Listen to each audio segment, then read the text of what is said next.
that new Fire Emblem game. Pokemon? Did someone say Pokemon? Time to catch 'em all. Alright, the apocalypse.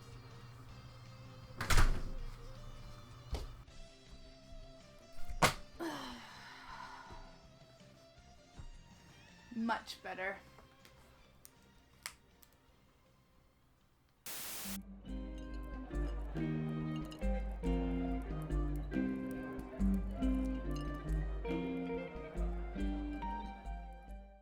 Pokemon Heart Gold and Fire Emblem Awakening.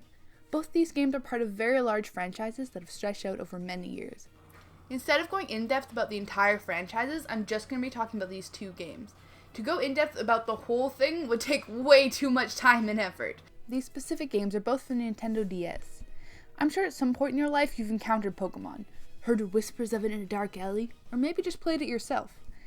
In Heart Gold, like many Pokemon games, you play a small child running amok, collecting small creatures in order to fight other people and their small creatures. The more you battle them, the stronger the creatures get, until they eventually gain enough levels to evolve.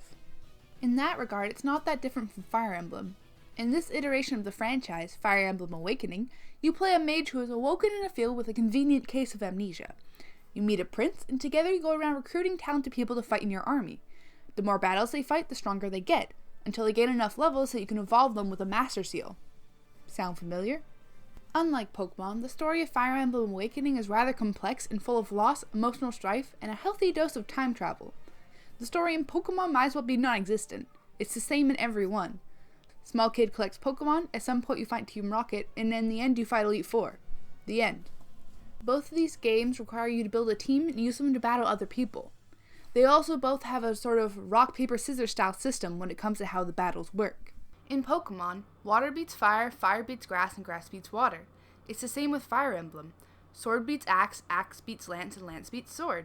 Despite their outward differences, these games are strikingly similar. If you were to squish them all together into a big unholy mess, you would get our third game.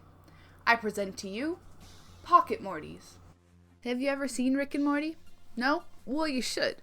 Pocket Mortys is a phone game based on the show. It isn't vital in order to enjoy the game, but it would probably make it make a lot more sense. The premise of this game is very Pokemon-esque. Even the look is similar, but instead of collecting creatures, you collect people. Or, more specifically, multiple versions of the same person, Morty. You play as Morty's grandfather Rick, and you go around collecting Mortys from all different dimensions. You then use them to battle other people and their Mortys. It's some kind of weird slave trade all over the place. The goal is to level up your Mortys enough so that you can defeat the Council of Ricks and go back to your own dimension. As well as the team building aspect, it shares a few other traits with the first two games. The rock, paper, scissors combat style is very literal in this game. Rock Morty beats Scissor Morty, Scissor beats Paper, Paper beats Rock. It also has a leveling up system, but it's a little different.